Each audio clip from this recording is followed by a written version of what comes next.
Friends, I cannot wait for this project tonight. I am so excited to show you. We are going to do some projects with Dollar Tree fabric, and there's 3 of them. Stay to the end because the last one is my absolute favorite. I love it. It is super cute. I think you're going to like it too. They're super easy and they're not all holiday related, but the last one is. Anyways, friends. Oh, and hey, hi, I'm Colette with Blessings Craft Therapy if you didn't know. And if you did, thank you so much for coming back. All right, let's get to the projects.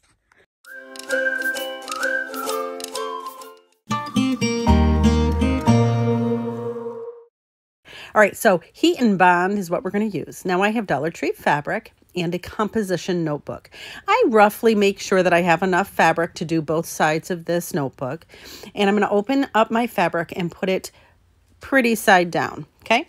Then we're going to take our Heat and Bond, and you could do this one of 2 ways. You could just do a big old sheet and go from there, but I decided I didn't want to waste a lot of the Heat and Bond, so I traced out the pattern of my notebook, so that way I'm not wasting as much. So there it is. Just mark out what your notebook looks like, right? Done. Then you're going to cut it out. Again, you're going to do 2 pieces. You want one for the front, one for the back. Easy peasy. Sorry. People keep telling me not to say easy peasy. I keep forgetting. It's like my emotional support phrase. Can't help it. I'll try though. I'll try. Love me through it. Anyways, all right. So here we have 2 pieces of the Heat and Bond, and I'm going to then take a piece of my fabric from Dollar Tree and I'm going to iron on the Heat and Bond. Again, the Heat and Bond is paper side up and the fabric is pretty side down. Then we're going to just cut off the excess fabric and make sure that the fabric is the same size as the Heat and Bond. You don't want any overlap. Let it cool, and then you're going to peel off the backer of our Heat and Bond. This part is super satisfying. I got to be honest with you. It is a super neat peel. If you're into that sensory stuff, it's super fun. Anyways, so we're going to peel that off. We're going to do that. Again, you have 2 pieces, so you want to do it for both of them. Then you're going to take your composition notebook and we're going to line up our fabric on, and I line mine up to the black binding, and then I iron it. I don't use parchment paper on this part just because it doesn't feel like it's necessary. But if you want to do that for extra protection, of course. You're going to do the front, then flip it over, and you're going to do the back. Now make sure that the back fabric is going the right way. I always forget that. And then do the same thing, iron. I'm not super careful about the binding being perfectly aligned with my fabric because we're going to put some ribbon on it in a minute. It's going to be super pretty. But again, depending on your iron, it should only take a little bit to iron the fabric on and have it adhered. And then after that, I just trim off the excess for my notebook, and I just do it flush to the notebook. You could sand this part as well if you wanted, but I just wanted to show you a way to do it where you're just trimming it. And I'm using fabric scissors, but you don't have to use fabric scissors even, just a sharp pair. And again, you're going to do both covers, the front and the back.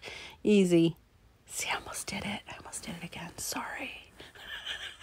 Clearly, I'm not that sorry because I almost do it again. Anyways, back to the project. So then we have this ribbon, and what I'm going to do is take some Heat and Bond and I'm going to cut it the same width as our ribbon. So here it is. And I'm going to iron that onto our notebook over the fabric right up to the binding.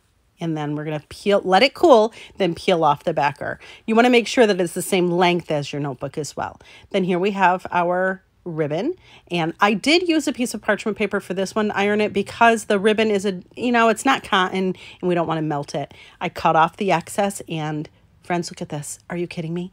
What a fun notebook to do. This would make a great gift. Would also be a great gift for yourself because if you're like me, I am a stationery. Oh, I love stationery. So this would be super fun, and you could do it for any season. What?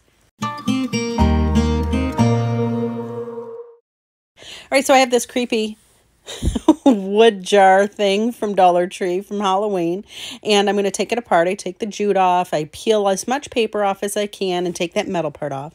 Now I have some Heat and Bond. I'm going to put it on the jar, and I'm going to iron it on.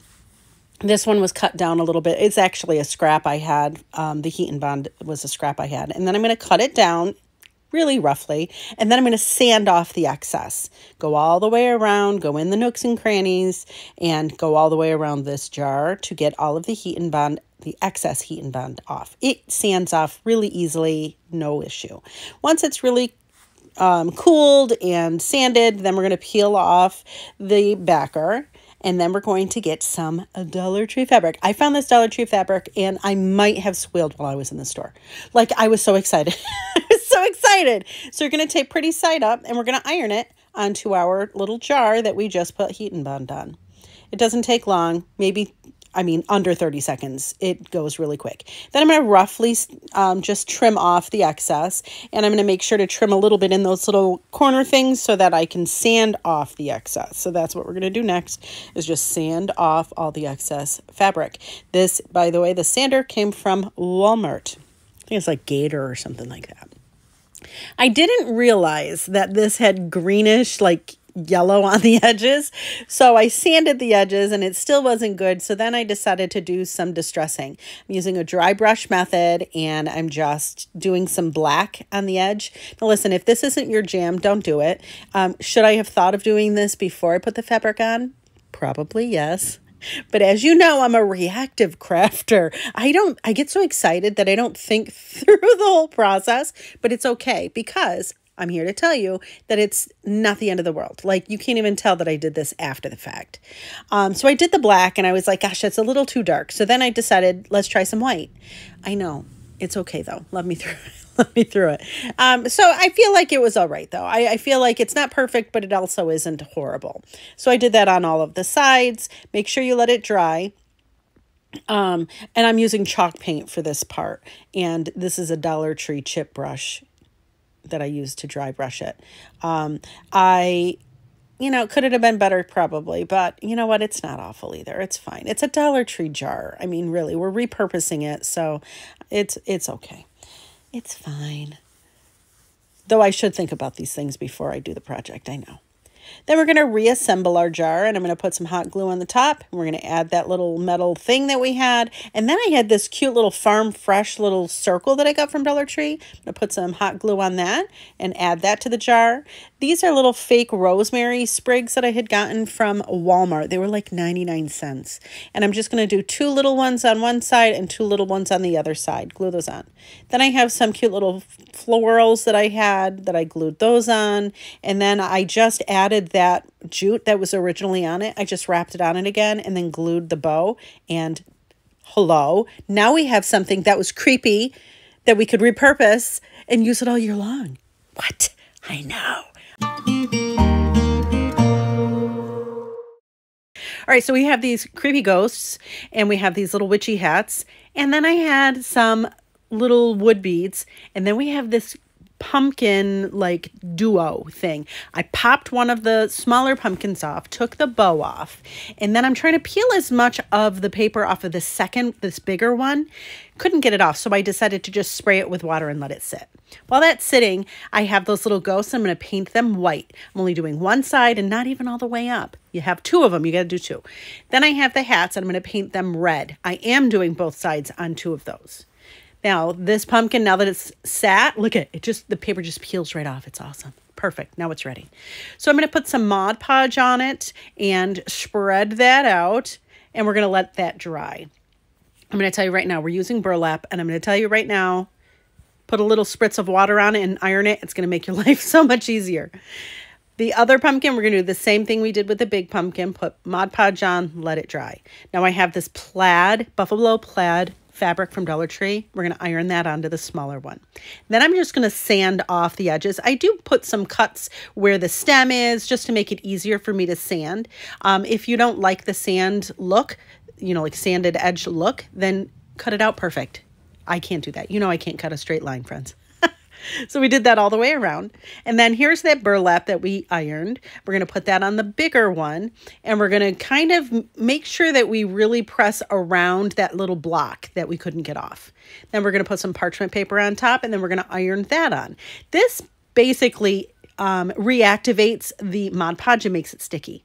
So then I just used my rotary cutter, got that at Dollar Tree, by the way, and then just went around that little block to cut off that burlap. And then we're going to just trim the edges with some scissors. I put some hot glue on that little block, and then it actually had little pins sticking up. So I put the little one back on, and then I just hammered it back on. It worked. Now this is a cotton ball that I stretched out. Look at this. Do you see what I'm doing? Oh my God, I can't wait for you to see it. And then I put some hot glue on the brim of the hat, and then I added our cotton ball. And we're going to do the same thing for the other one. Stretch out the cotton ball and put a little glue on the brim, and then we'll put that on the other hat.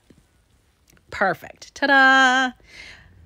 Then I had some little tiny pom-poms from Dollar Tree, and I decided to just glue one on each of the ends of the hats. I can't. Look at how cute this is.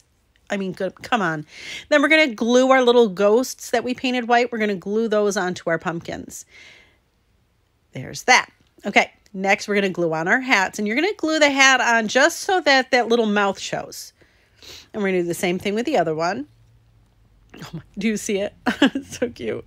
Then we're going to add a little glue to that mouth part, and then we're going to glue on our wood bead to that. And it's a nose. Look at their gnomes. Listen, my husband is obsessed with gnomes, and he loves Christmas. So this fit. And he has a wicked long beard. This is so perfect. Now, I did add some embellishments, a little pine cone and some holly or mistletoe, I don't know. And I covered the little holes from those hats with the mistletoe. And look at how cute this is. Come on, this is an amazing upcycle. How fun is this? Anyways, friends, thanks so much for watching, and I hope this inspires you.